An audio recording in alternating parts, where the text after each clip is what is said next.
Om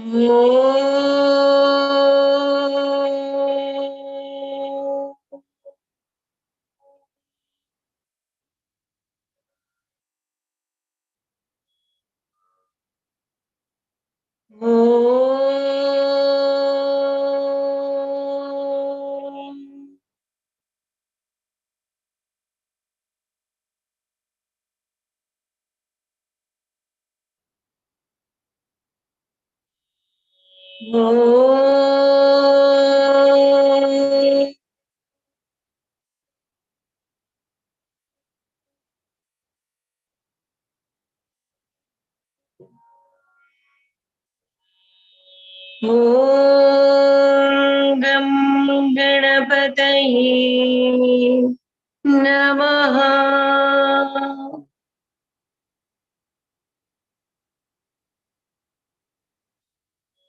Om Saraswatye Namaha.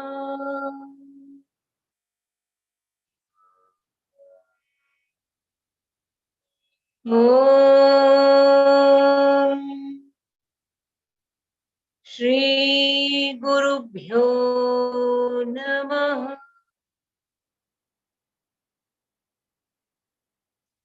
Akhandamandalakaram Vyaptam Yena Characharam Tatpadam Darshitam Yena Tasmai Shri Gurave Namah. Ajnanatimirandhasya Jnananjanashalakaya Chakshurunmilitam Yena Tasmai Shri Gurave Namah.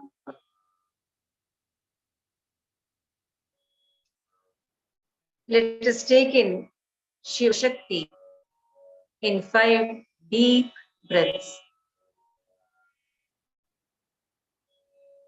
Om Shiva Shakti Om. Om Shiva Shakti Om. Om Shiva Shakti Om. Om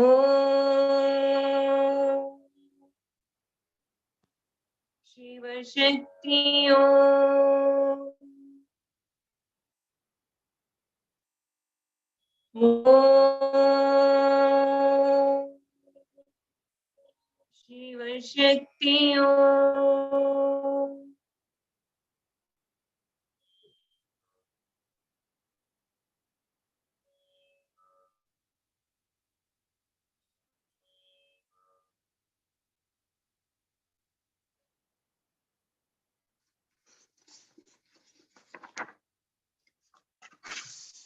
So, before we go into continuing Vishnu Shatpadi, I wanted to address one question which I got from one of you.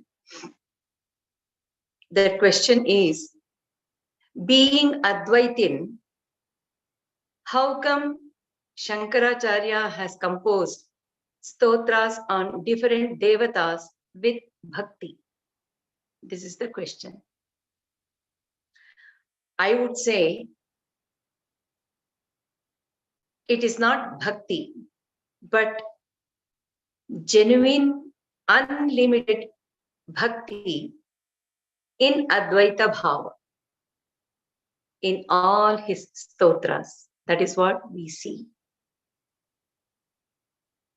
He is praying, praising, adoring different devatas in all the stotras with genuine, unlimited bhakti in Advaita Bhav.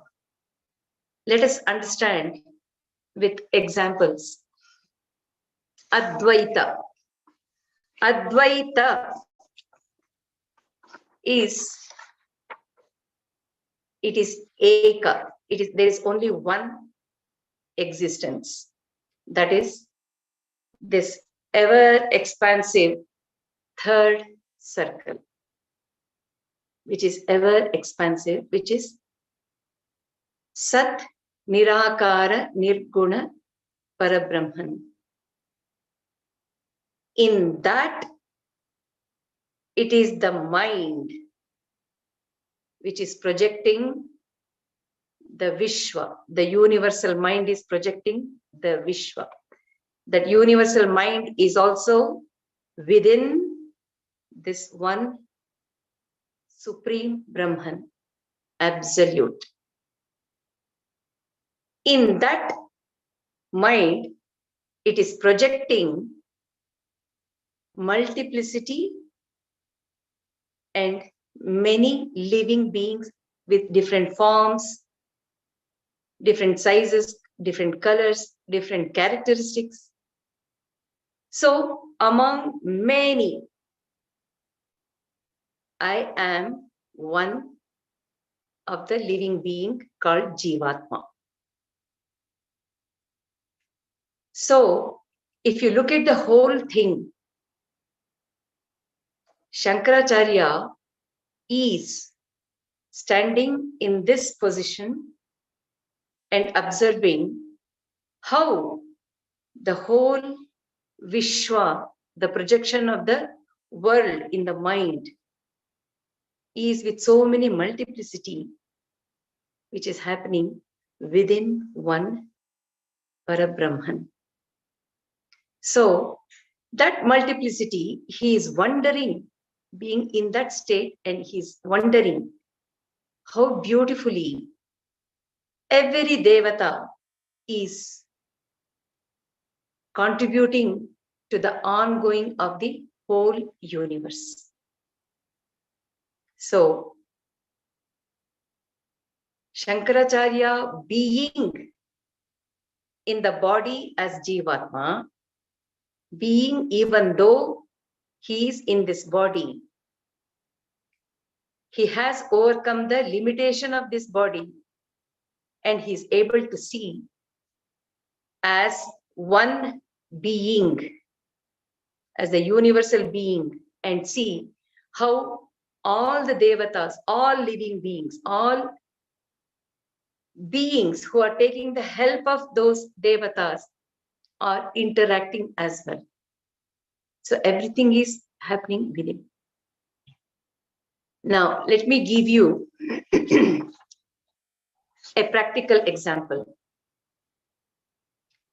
We are all the lovers of coffee, isn't it?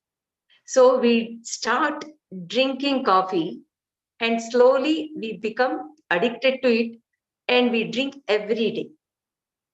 In the beginning, we are okay to drink coffee in any of the cups.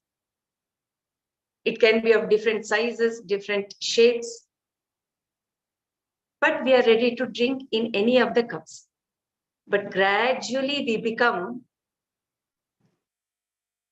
addicted to drinking in one cup, and I call it is my cup. And I get the full satisfaction of drinking coffee only in that cup. I call it my cup, my favorite cup. So I enjoy the most. After using it for many, many, many years, when it breaks, or when I can't use it anymore for any reason, that usage for so many years would have prepared my mind to accept and say, it is okay. After all, it is the coffee which is important, not the cup. So I can drink it in any cup. It is, after all, just the cup coffee which I am enjoying. That is what Shankaracharya is doing. He is sipping the coffee called Satchidananda in different cups of different sizes, different characteristics, different shapes, called Devatas. So Devatas are different, but the very essence, the very content of every Devata is coffee only, Satchidananda only. So Shankaracharya is able to sip that Satchidananda, which is the common factor in all Devatas. So while drinking the nectar of that Satchidananda, he is also able to appreciate, adore, describe, and become one with the color, size, shape, and the characteristics of that Devata according to the need. And this question also shows that as we progress in our spiritual journey, we do come across this stage where we will have Ishtadevata. Before settling on Ishtadevata, we would be praying some other Devata. When we switch over to this Devata as my Ishtadevata, there that confusion, a kind of dilemma, fear comes.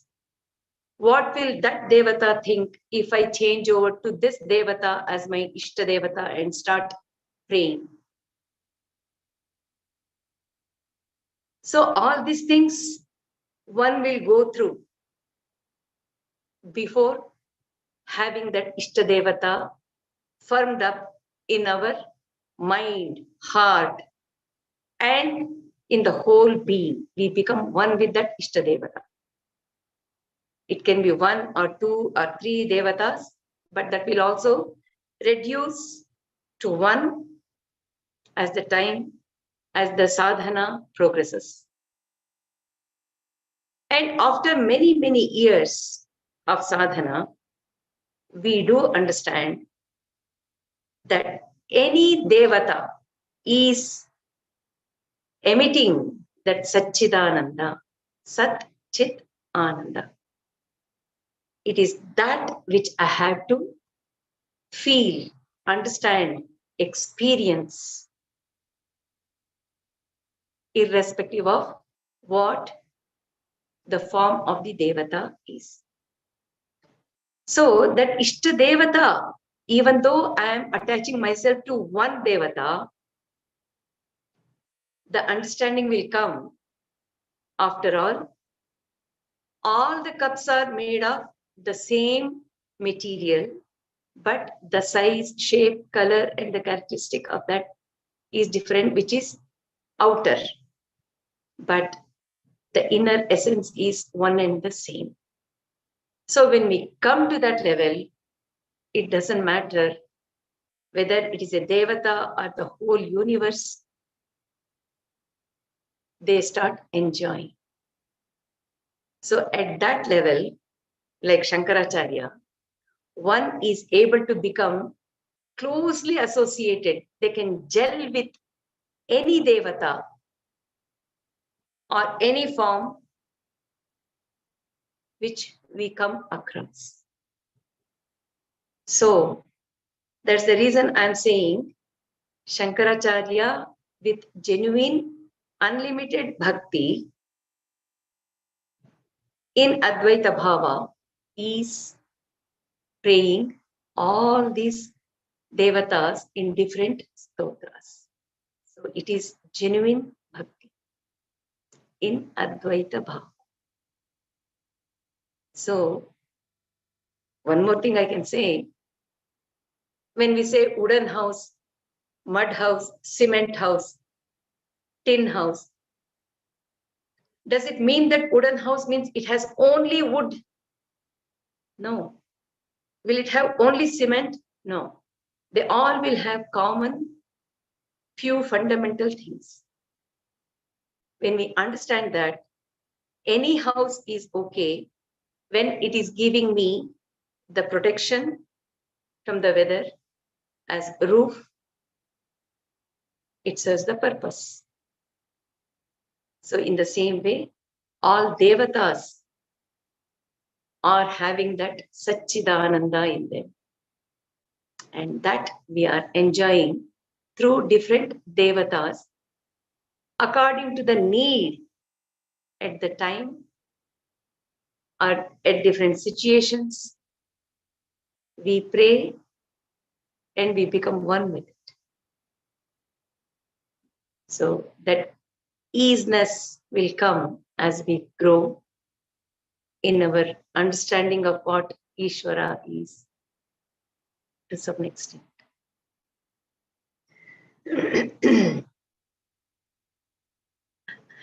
Another very practical thing is Nana, Nani, or Tata, Party, Ajja, Ajji. Where do you find them normally in a house? The house will be very huge, mansion-like.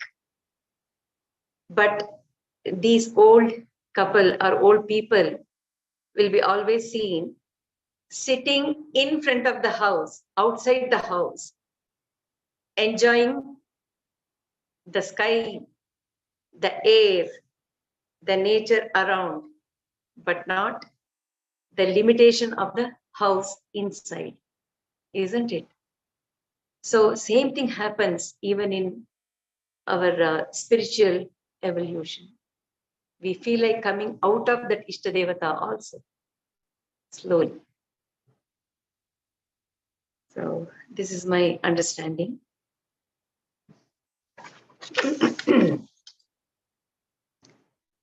So let us go back to Vishnu Shatpadi, the fourth shloka. Uddhrita naga naga bhidanuja danuja kula mitra shashi drishte drishte bhavati prabhavati na bhavati kim bhavati raskaraha.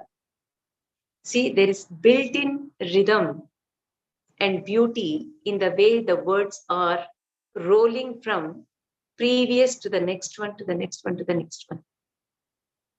It is called Mukta Padagrastha Alankara. Even to hear how beautiful it looks. Uddhrita naga naga bidanuja danuja ka mitra mitra shashi drishte drishte bhavati prabhavati na bhavati kim bhavati raskaraha. So what is it? Uddhrita naga. Uddhrita means lifting it up in his little finger. Uddhrita, lifting it up, holding it up, held aloof by that young Krishna in Gokula. What was he holding it? Govardhanagiri, the mountain. Govardhana. Uddhrita naga. Nagabhidanuja. Nagabhit is Indra, who cut off the wings of Parvata to make it stay in one place. Nagabhit. Anuja is the younger brother. So, Indra is the elder brother of Vishnu in Vamana Avataram. So, also he is called Upendra. Nagabhidanuja. Danuja Kula Amitra. Amitra means not friend at all. Mitra is friend. Amitra. That is his Shatru. He is the enemy of Danuja Kula, the dynasty of demons. Mitra Shashi Drishte. He is having the sun and moon as his eyes.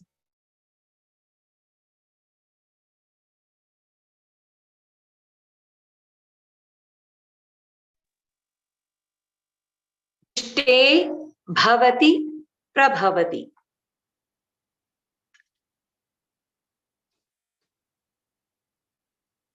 when we look at him, drishte, when he is seen, one becomes influenced and become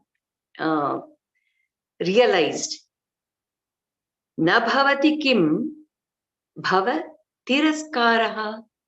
Won't that person who has seen this Vishnu, who is Uddhrita Nagabhidanuja, Danuja Kula Mitra Shashi Drishte. A person who has realized this Vishnu, won't he become a person who tiraskara, means who just ignores the bhavasagara, this physical world which is afflicting right and left. Na bhavati kim, won't he become? Bhava tiraskaraha, one who is indifferent towards this bhavasagara or bhava, the existing physical world and its afflictions. So it is telling us about Sharanagati, taking the help of the Puranic stories, episodes. So let us get into that now. Uddhritanaga. When Gokula people started praying and doing puja to Lord Indra, because he was taking care by sending the rain, they were making him happy, Indra happy. Then Krishna, young boy, he said, wait a minute, it is Govardhana Giri, the big mountain-like hill, which is protecting, which is nourishing all the cattle, Govardhana, and also giving us so much of vegetation. So it is this Govardhana Giri which is protecting us, nourishing us, not Indra. Why are you praying him, neglecting this Govardhana Giri? Govardhana, one, the Giri, the hill, the mountain, which nourishes the cattle by providing the green meadows. So why don't you do puja to this Govardhana Giri? And all people said, yes, Krishna is right, let us do that. And when they started praying to that Govardhana Giri, Indra got wild and he started sending the hurricane-like storming stones, hail stones. And for almost 7 days, there was continuous rain of that hailstorm, and people didn't know how to protect themselves. There was no way. Then the whole village went to Krishna and surrendered and said, Krishna, you are the only one who can help us now. The whole Gokula, cattle, and the people are in distress. Then Krishna lifted the Govardhana Giri with this little finger and he held it up like the umbrella, and he called everyone, all living beings under that hill, mountain. And looking at the people around him with so much of fear and confusion, not knowing what would happen to Gokula and the people and the cattle, he said, now that you are standing under this Govardhana Giri, who is a protector, there is no need for any worry. Be happy and fearless. So that is the story here. But what is it telling us? That Naga, that Govardhana Giri, that Naga is the mountain, which is nothing but the samsara. Janma after janma, we collect the baggage and we are carrying it on ourselves, which is like growing mountain. And it is becoming heavier and unbearable for every janma. That we are not understanding, or we don't have the skill, or we don't have the mind to take it out. It is only Krishna who can do it for us. When is it possible? Only when we surrender totally to that Krishna and say, this baggage is unbearably heavy. Oh Krishna, you have to help me. At once he helps.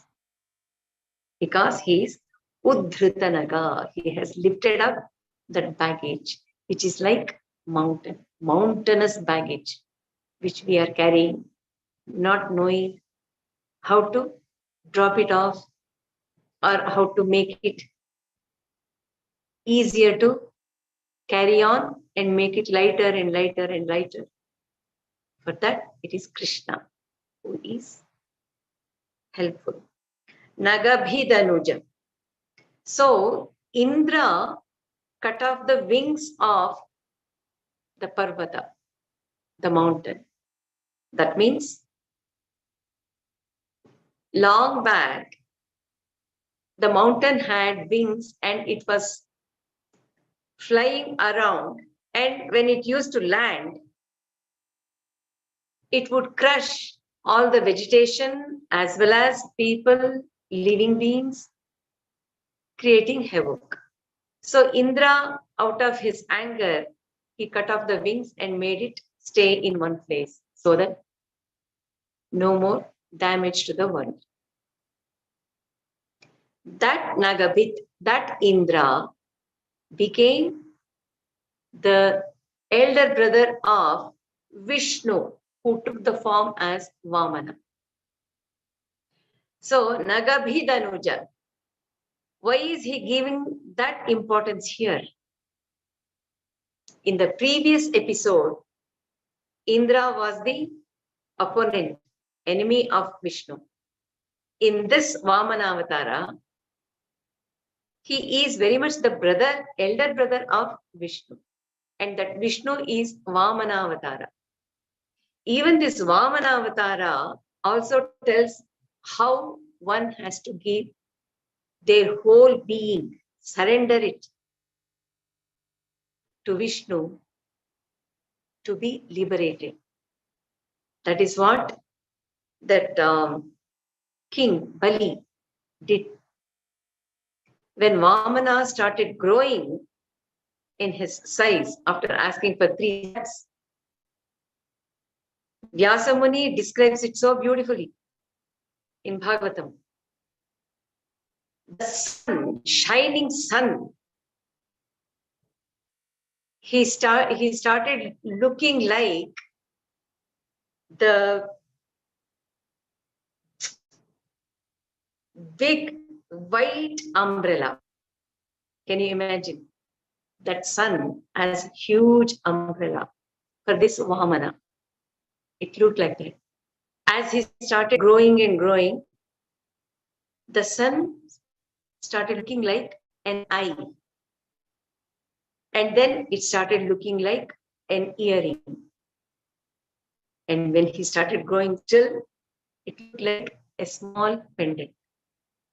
So like that, when Vamana grew in his stature, huge, he took the whole earth and the sky as 2 steps. And the third one, he could not place anyway. That is when Bali Maharaja offered his whole being and said, please keep your lotus feet on my head. That third foot made that Bali Maharaja as purified. In return, what did Bali got? That Vishnu himself.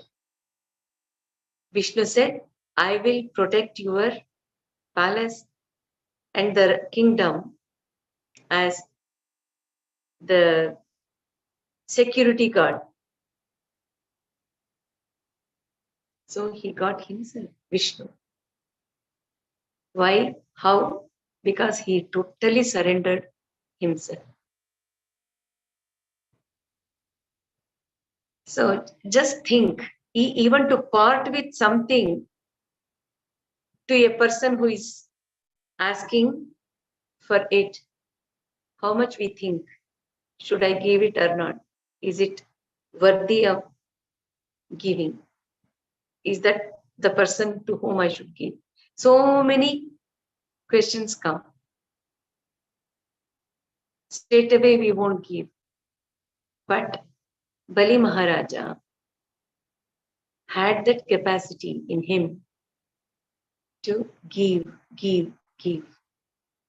And he gave, surrendered whole being itself. Udhruta Nagabi Danuja. Danuja Kula Mitra. He being enemy of the dynasty of demons is well known in Sri Ramavatara as well as Krishna Avatara, where they killed so many demons who were really creating havoc in the world. So this Vishnu has taken births to eliminate these bad characters from the face of earth. Mitra Shashi Drishte. Mitra Shashi Drishte. Vishnu being the preserver of the world. He needs the eyes to protect, to nourish, the eyes like sun, the eyes like moon. So he is making the sun itself as his eye, moon itself as his eye. That means his eyes are emitting the characteristics of Surya and Chandra, who nourish the living beings and the plant kingdom, and because of which the universe is working harmoniously in good rhythm. So Mitra Shashi Drishte. Drishte Bhavati Prabhavati. Here Drishte, when seen, we have to understand here, seen means one who realizes, one who experiences, one who understands and become one with this Vishnu, who is having such magnanimity in him. Drishte Bhavati Prabhavati. He certainly becomes greatly influenced by what he has seen, what he has understood, what he has experienced, and thus he becomes a realized person. And that realized person, na bhavati kim bhavati raskaraha. Won't that realized person become so different that no more he is heeding any importance for the afflictions or the pleasures of this physical world? So his way of experiencing this world will not be like the samsara. like all the Jivatmas feel, the life on this earth is samsara, with ups and downs, with different kinds of experiences, multiplicity, going through the duality, which is causing, afflicting the person. So it is called samsara. For this realized person, that becomes bhava tiraskaraha. He abandons that, he ignores it, he overlooks that samsara, because he is immersed in Satchidananda, Vishnu, and his Leelas. So, Krishna Leela, whatever we see in the Puranic stories, are happening even to this day in everyone's life. So, those Leelas which we read and study in Puranic stories are not the past thing. They are very much present, happening in our world, in everyone's world. Only thing is, we don't know how to take the meaning from that story and say, yes, this is what it is. Connecting the story to our life experiences. So, what happens is, when we realize what this Krishna is, what this Vishnu is, Udhrita Naga, Nagabi Danuja, Danuja Kula Mitra, Mitra Shashi Drishte. All these things are very practical, and we are experiencing those things in our life too. So Krishna's presence is there in all these ways in our life. So a person who has understood, translated it properly, and who has applied it in his life will certainly ignore the samsara. That's nothing, because he is immersed in that Satchidananda. Next one. Matsyadibhiravataravataravata sada vasudam Parameshwara paripalyo bhavata bhavatapa bhitoham. Matsyadibhiravatāraihi, with different incarnations, Dashavataras. Avatar, having taken those incarnations, the 10 incarnations. Avatar, the last avatar, is protecting. He is giving the protection, Sada Vasudham, to Mother Earth. Matsyadibhiravatāraihi, avata sada vasudham. So, Vishnu, having taken different incarnations,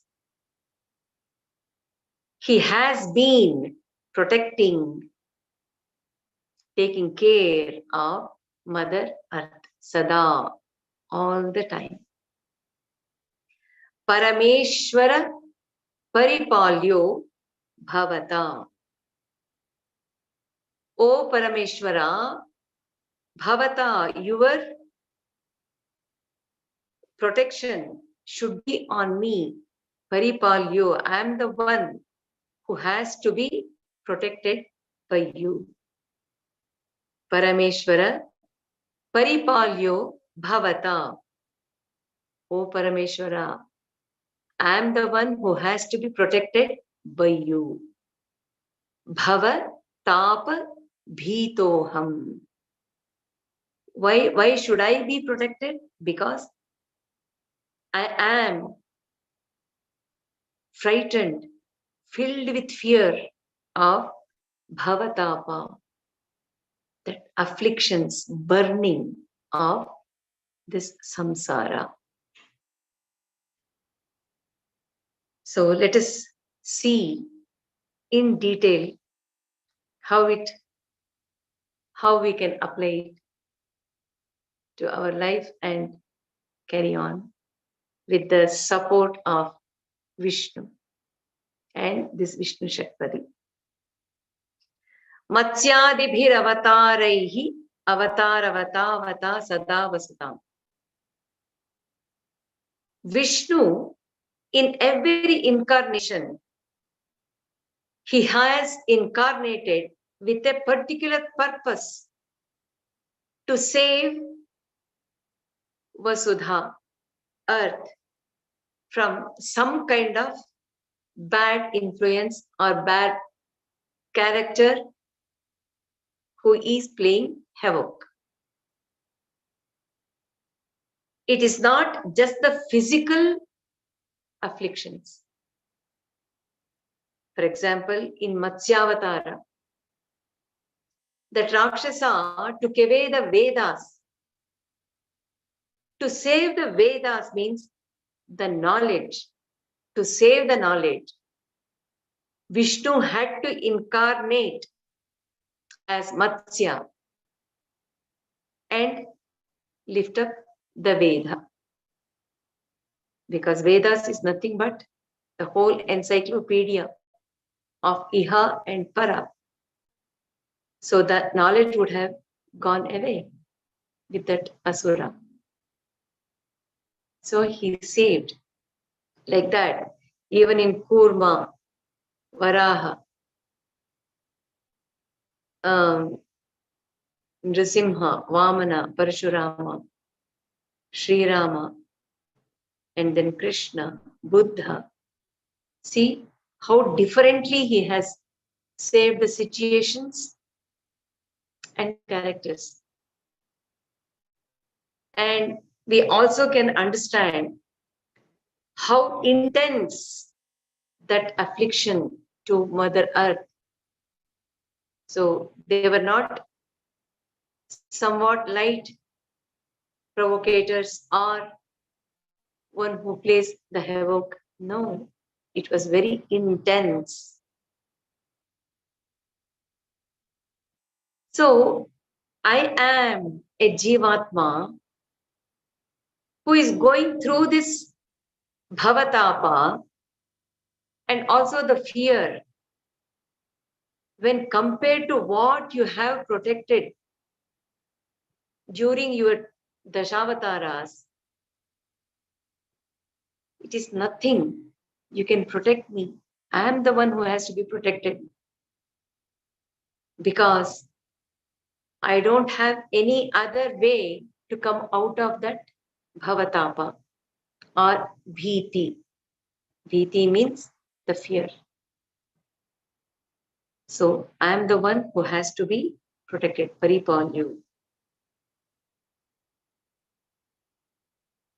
Paripalyo bhavata. How can we understand this? I have to be protected. I have to be protected. Who is asking it? It is the mind which is going through bhavatapa. Bhavatapa is the afflictions, turmoil of the samsara. Who is going through that? It is the mind, because it is the mind which is the second circle which has created the samsara, and it is going through the samsara as an individual. And to come out of it also, it is the mind which has to be cleaned. So the cause of the affliction is also the mind. Experiencing the affliction is also the mind. Taking away the affliction is also from the mind. Mind, mind, mind. So we are asking, we are praying Vishnu to take care of that mind, afflictions which are experienced, which has been caused in the mind. Vairalyo, bhavatapa. So naturally, when the mind is going through that affliction, the fear comes because I'm not understanding that I'm not the mind which is going through the afflictions. I become the mind. So I feel the fear. If something happens, what shall I do? If I lose my entity as I'm this body and the mind, I'm gone. What will happen? So that kind of fear goes into each and everything of our daily routine also. Somehow or the other, that fear is there regarding something or the other, for which the primary cause is the afflictions, bhavatapa. That has to go. So, bhavatapa bhitoham. I have become so terrified with the tapa, afflictions of the bhava, and I'm totally fearful. Please protect me. When you have protected the whole earth in your all manifestations, I mean, in your incarnations, which is a very big deal in front of that, you protecting me, a Jivatma, it's not a big deal. Please protect me. I am the one eligible candidate for you to take care. Bhavatapa.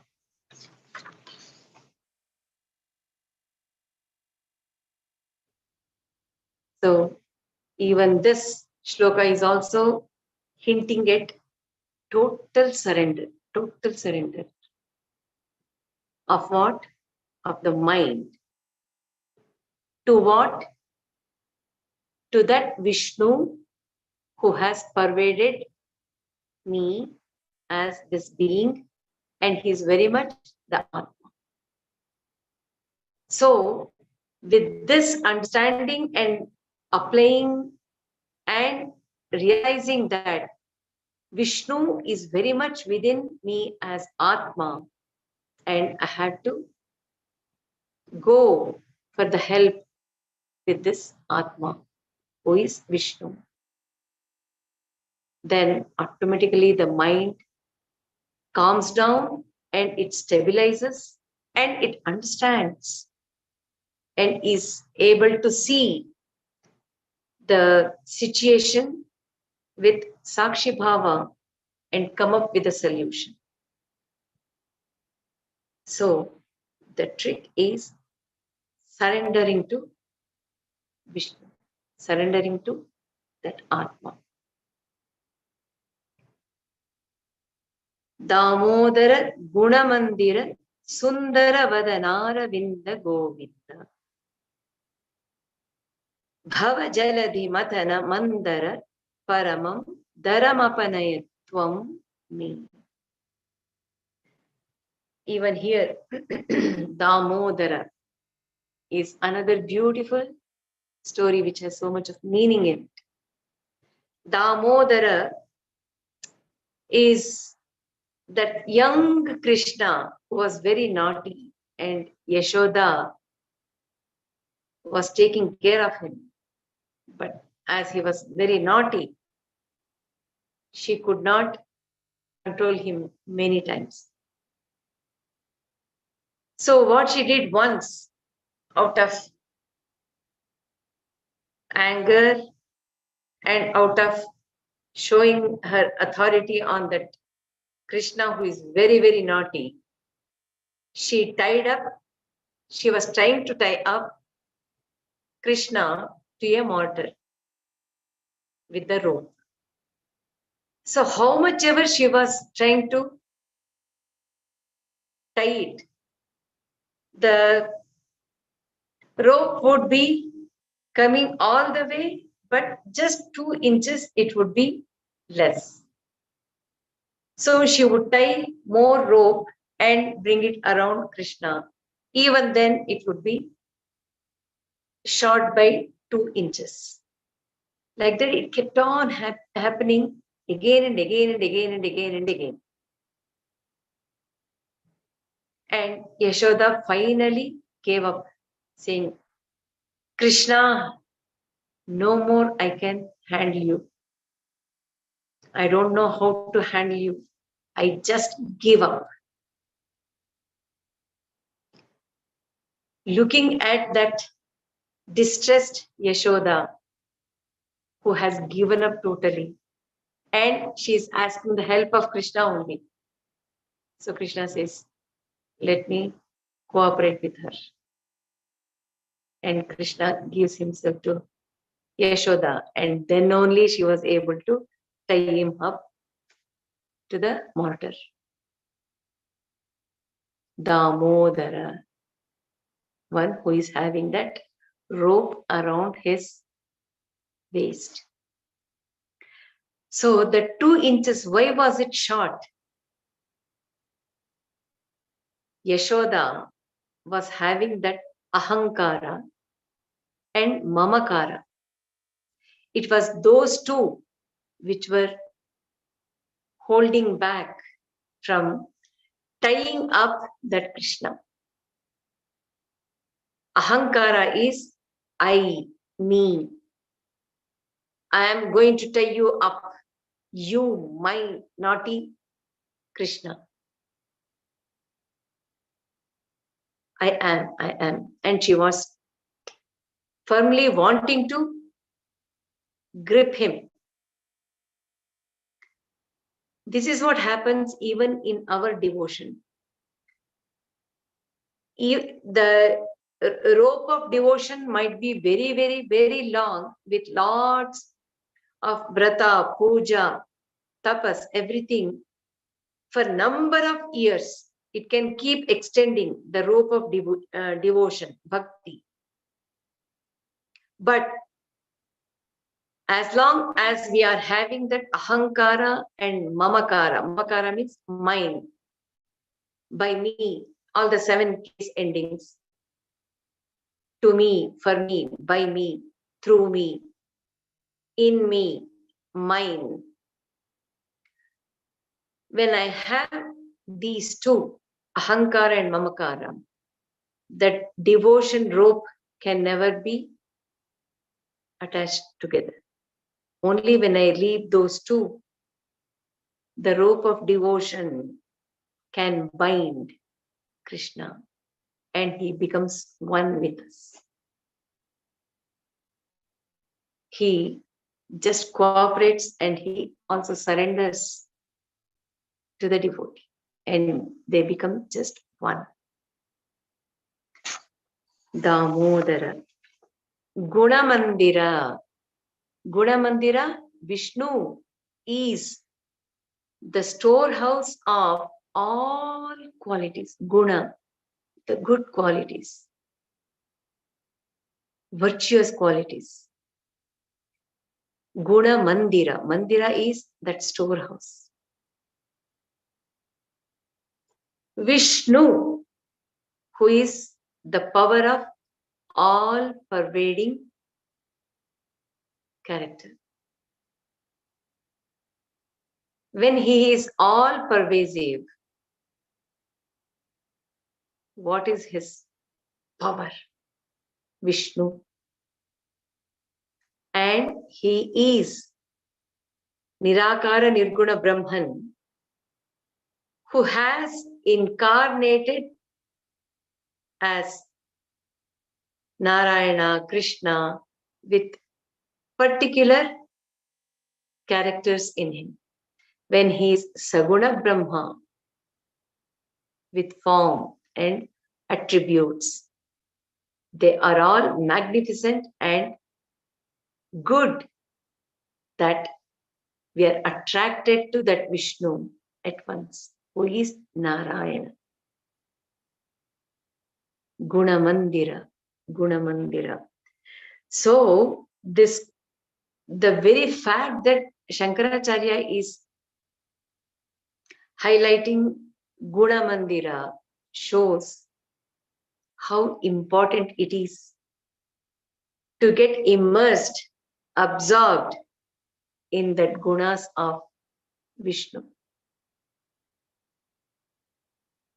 Narada Muni, in spite of having that Atma Vidya, the self-realization, still he said, I want to keep enjoying, experiencing the qualities of Narayana, the Leelas of Narayana. I want to keep looking at him, experiencing him. And that's the reason I don't want mukti. But let my mind be filled with Narayana all the time, so that I will be experiencing the joyful gunas of Narayana, who is Saguna Brahman. In the same way, Markandeya Muni, even he was a great rishi who had realized the self, yet he wanted to have the experience of Maya of Krishna. So he wanted to get into that Maya and see what that Krishna is. That is when he had that vision of small baby Krishna sleeping on that banyan leaf with mind which is carefree mind. The small baby is sucking the toe, holding in its hand and happily enjoying the flooding water. Kararavindena padaravindam. So that Markandeya Rishi also wanted to experience this guna of Vishnu, Guna Mandira. So what we can imbibe from this shloka is Guna Mandira. We should be looking forward to enjoy those qualities which are emitting from that Saguna Brahman in so many different ways. Damodara Guna Mandira, Sundara Vadanara Vinda. And he is having beautiful Vadana, which is face, and also the mouth. Sundara Vadana, which is like Aravind, lotus-like flower. Why is the face is called Vadana? That which speaks. Vadana. So two things are speaking. One is mouth. Mouth is also called Vadana. The face is also called Vadana. That which speaks, that which expresses. How is it expressing? Like lotus. Lotus is pure in spite of coming from the mire or the slushy water. When it comes up, it is pure. And even if you pour water on it, it doesn't get wet. It just flows away. That means it is not attaching itself to the water or anything. So, with this quality, Vadana, it is expressing. That means the face will be all the time beautiful with that bliss, that slight smile. That kind of Vadana is Sundara is beautiful. Isn't it? It will be so pleasant, so inviting, attracting. Sundara Vadanaravinda. And then Govinda, one who protects the cows. Govinda, one who obtains or obtained, found the Vedas. He is also called Govinda, which is Vishnu in Matsyavatara. In the same way, Go has many different meaning, which is very apt to apply it to Vishnu. I will read the list. It is really long. I have selected only the important ones. Go means Vedas, ray of knowledge, the numbers 1 and 9 in the word numeral system, Bhuta Sankhya.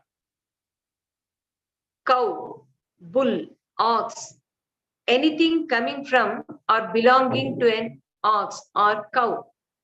That means milk, flesh, fat, skin, hide, leather, strap of leather, bowstring, muzzle, voice, speech, Saraswati, name of Gauri, a mother, earth, heaven, Swarga, region of the sky, the hairs of the body, thunderbolt, the eye, water, billion, the sun's ray called Sushumna, horse, a singer, a praiser, a kind of medicinal plant, the sun, the moon, the stars, diamond, arrow. So, Vishnu protects all these things, which are of different kinds and belonging to different categories.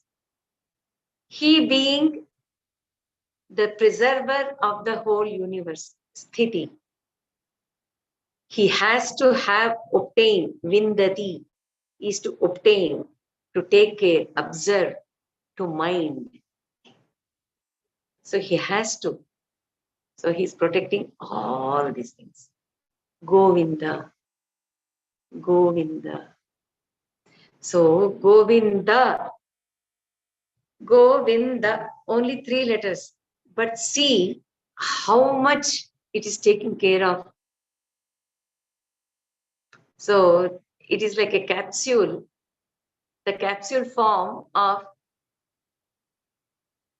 I would say, Sri Rudram.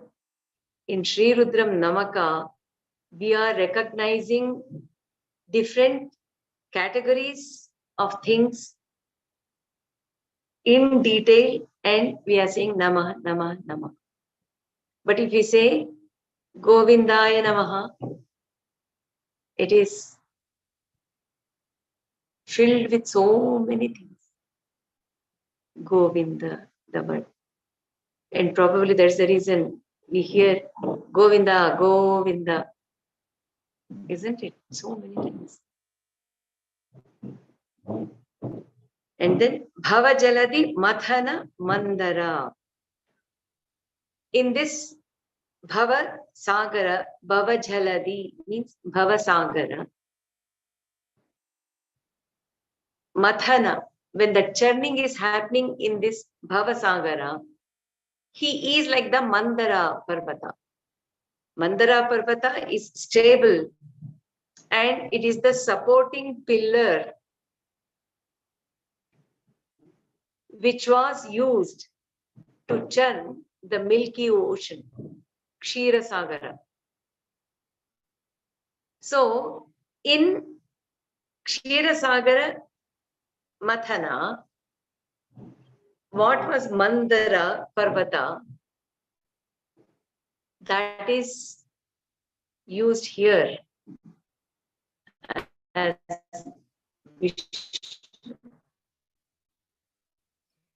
Vishnu is serving as the Mandara Parvata. Bhavad. So what is it? He is the supporting pillar. When the Sagara is churned, be it Kshira Sagara or Bhava Sagara, both the things will keep coming out. Positive, negative. Happiness and sorrow. Poison in that Kshira Sagara, the poison also came. Along with that, Lakshmi, Airavata, so moon, Kaustubhamani, so many things came, both good and bad. Here also good and bad.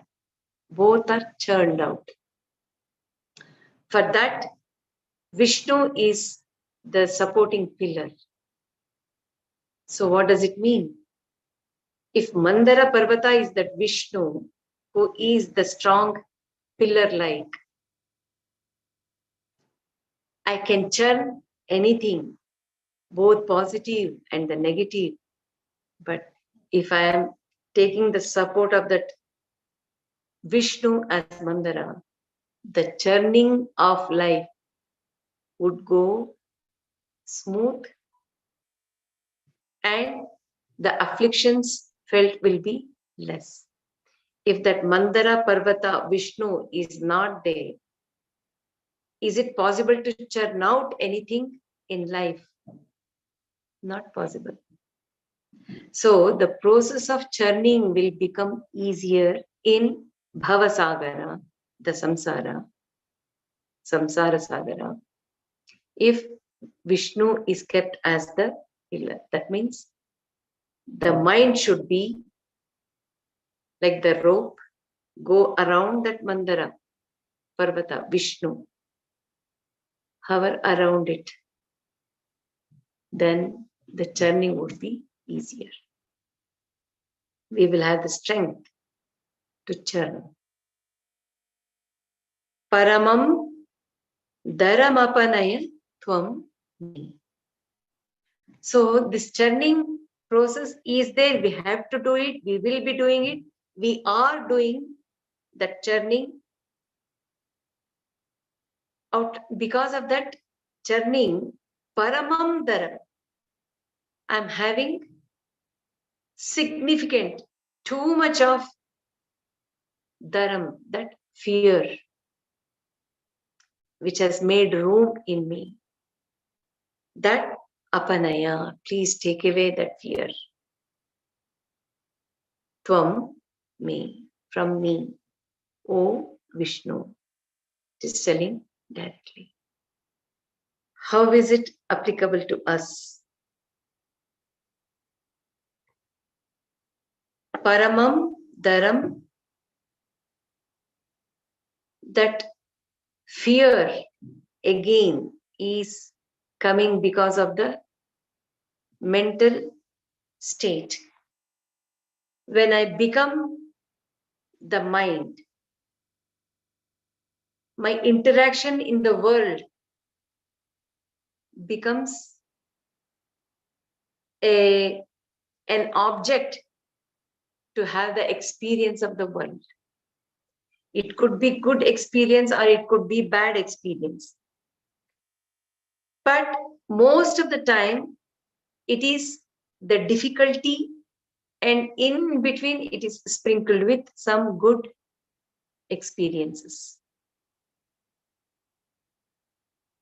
So that bhaya comes only when I strongly believe and live as I am the mind, I am the body. It is that ignorance which is making me go through this bhaya. If I firm up my knowledge, if I firm up my faith and understanding, and if I live that I am Atma, I am not the body, I am not the mind. I am the Atma interacting with the instrument called body. with the instrument called mind. Then there is a kind of distance between me and my body and my mind. So when I know that I am Atma, I am eternal, I am Nitya, and nothing can happen to me, taking care of the body, taking care of the mind will be like an instrument, taking care of an instrument. So my relationship with my own body, my own mind will take a very different color. The way I behave with this mind and body will be different. Also, when I know that I am the Atma, which is all pervading, everyone will become me only.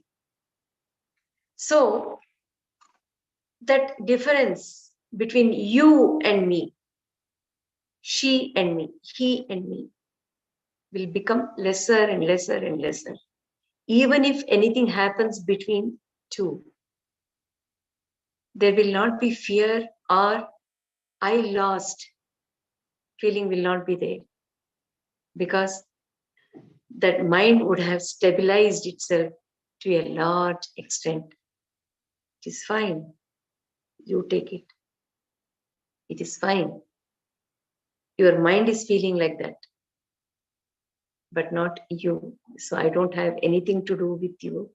I'm not angry with you. So that kind of stability comes. So the fear also starts weaning away. Paramam Dharam, that is there, please apanaya, that is possible only from within, because the Vishnu who is there within as Atma should make the mind understand that I am not the mind, it is only an instrument. I am not the body, it is only an instrument. I am just Atma. Let me interact in this world through the instrument body, through the instrument mind. So that bhaya will start receding. The last one, Narayana Karunamaya Sharanam Karavani Tavakau Charanam Iti Shatpadi Madiye Vadana Saroje Sada Vasatu. Narayana Karunamaya. O Narayana, who is highly compassionate. Karunamaya. That is, you are the embodiment of compassion. Sharanam Karavani. May I surrender at your tavakau, at your charanam, feet. Surrender at your feet.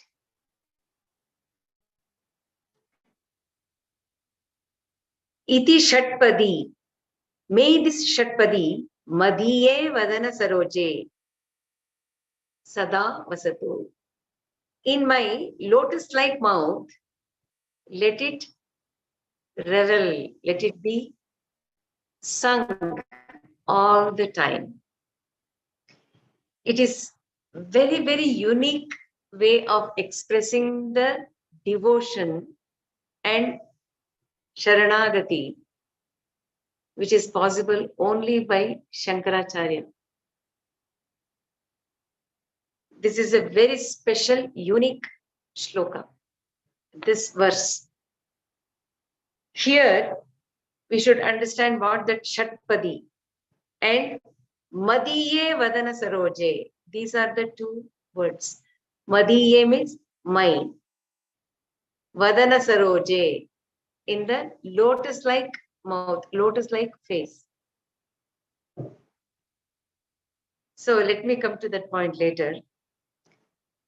Narayana Karunamaya Sharanam Karavani Tavakau Charanam. So 6 words. What is that 6 words? Shatpadi. These 6 words, which are Shatpadi, let it keep ringing, let it keep reveling in my lotus-like mouth, a lotus-like face. So, what does it mean?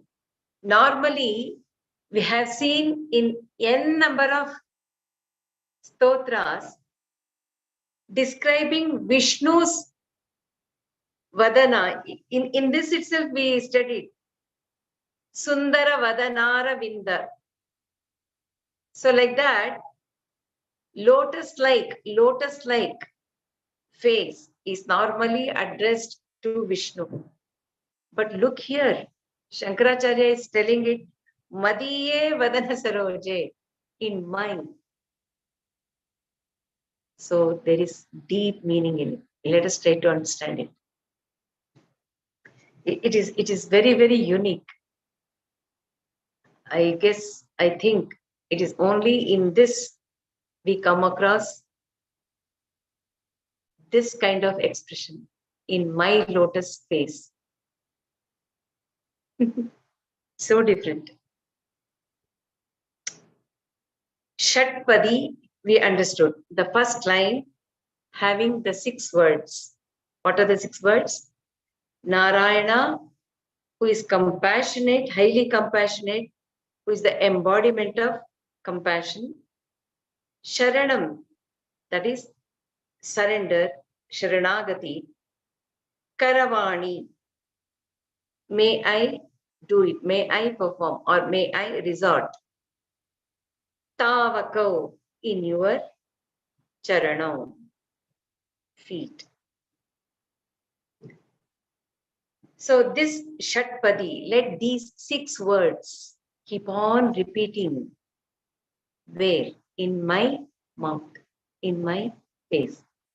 Vadana Saroja. Vadana is, as I said, face as well as the mouth. Saroja is lotus.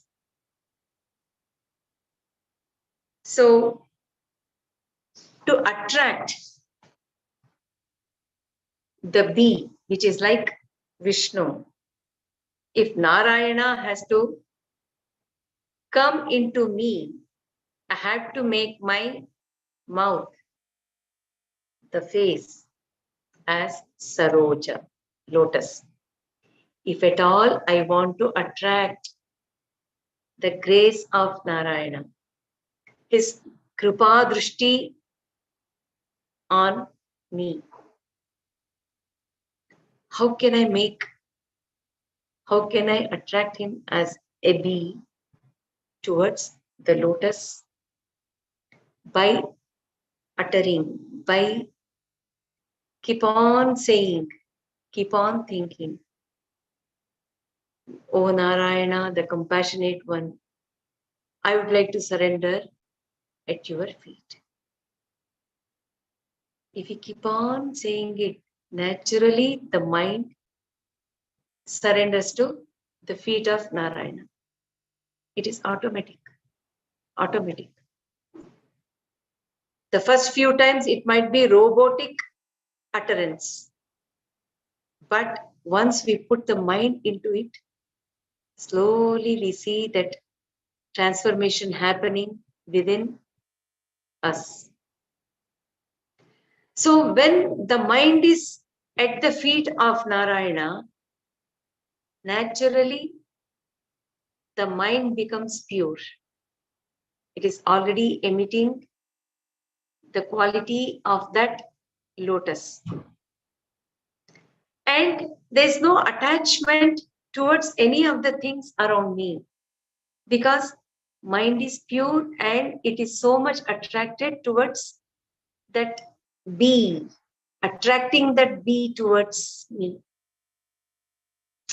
So it is keep on saying it is getting attached only to Narayana, Narayana, Narayana, but not to anything else. So naturally, the mouth is becoming, is like lotus by uttering, by rendering these 6 words.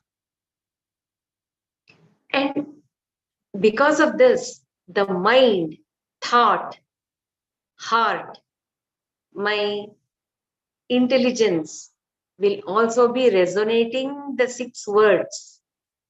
And thus, the face also would have become like lotus. It would be expressing itself. Narayana, Narayana, Narayana. So both face and the mouth have become Saroja. Isn't it? What else is telling? My actions will also become like lotus, pure, without attachment to any of the worldly things. So it is giving the hint about Bimba Pratibimba.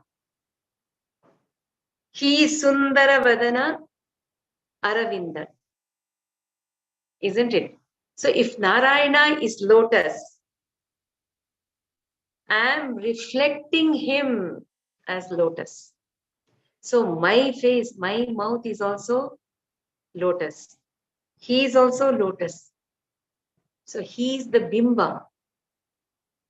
And I am the Bimba, means he is the original, real Bimba, the Aravinda. I am reflecting that Narayana in my face and in my mouth, that I am also lotus. So the original image and the reflected image, both are Aravinda. He is Brahman. I am the reflection of that Brahman. And that reflection is not distorted, but it is pure and perfectly reflecting what that Narayana is.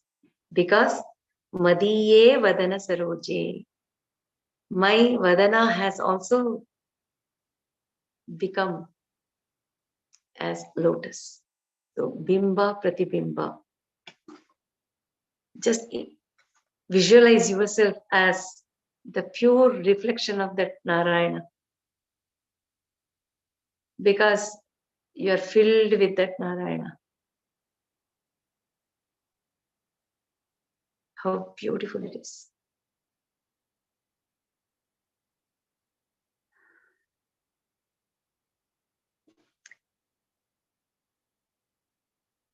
Isn't it?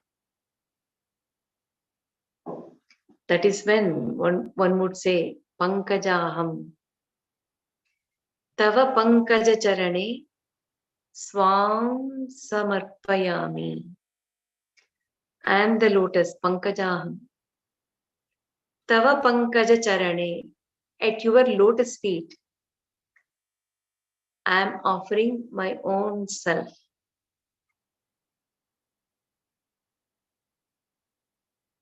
So the mind has become like lotus because it is keep on singing this Shatpadi, the first line of the last verse. Narayana Karunamaya Karavani Tavakau Charanam.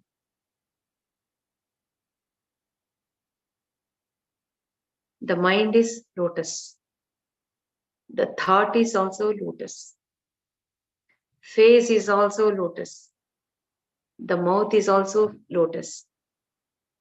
The actions we will be carrying on in this world will also be like lotus. Pure, without any attachment. Lotus, lotus, lotus, lotus. Just because I am rendering this Shatpadi from the bottom of my heart. Surrendering my Anthakarana totally at the feet of Narayana. So this whole Shatpadi, Sada Vasatu, Sada Vasatu. That is the last word, right? Sada Vasatu.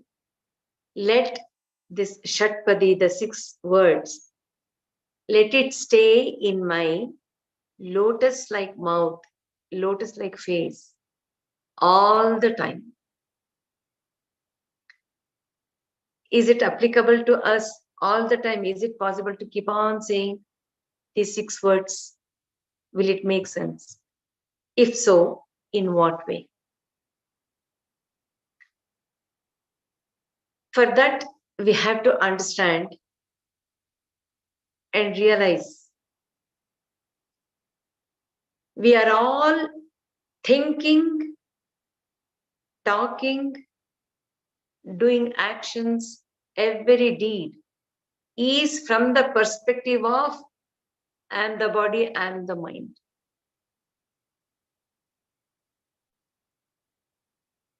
However, when everything is from this perspective, naturally this looks too huge and not possible to gulp in, and this leave alone. I can't even think about it. So when I start looking from this angle, my way of working will be to protect this first Jivatma. I am the Jivatma. And it is this mindset which is controlling my action in this world. So instead of that, even though I am in this body, and if I see it from this perspective, I am Atma. It is I, the universal mind, which is projecting these multiplicity, and it is the same Atma which has taken this body, and it is calling itself I am Jivatma, I am Jivatma. But in reality, I am this. So when we think from this perspective, the actions which I will be doing in the world through this body will be very, very different. Every action will become like yajna, with yajna bhava, like really like lotus. Our actions will be in this interactive world. So what Krishna says in Bhagavad Gita, let every karma, what we do, be in the yajna bhava, yajna bhava. That yajna bhava is possible when I surrender that I am the body and the mind at the feet of this whole Saguna Brahman, Vishnu. He will take care to make us liberated from this small limitation and become this. So our actions would become without any attachment, like yajna, for the well-being of the Vishwa. Will this action be correct? For the well-being of the whole manifestation, is this correct? Should I do this? Should I not do that? Am I thinking from the perspective of the well-being of the whole Vishwa? That would become the main base, foundation for all our actions. When we keep reciting or holding on to that line, Shatpadi. Narayana Karunamaya. Karavani Tavakau Charanam. Sharanam Karavani Tavakau Charane. So, it is not necessary that we have to keep uttering it all the time. No, it is the mind which has to tell all of the time. So that the face will be speaking that, the talk will also be speaking that tattva, and actions will also be speaking that tattva, which is Narayana, Narayana, Narayana. So that is the intake from this Vishnu Shatpadi.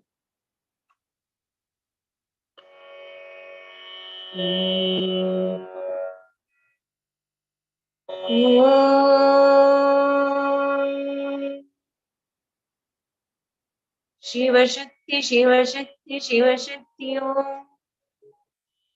Shiva Shakti, Shiva Shakti, Shiva Shakti Om. Shiva Shakti, Shiva Shakti, Shiva Shakti Om. Shiva Shakti, Shiva Shakti, Shiva Shakti Om. Shiva Shakti, Shiva Shakti, Shiva Shakti Om.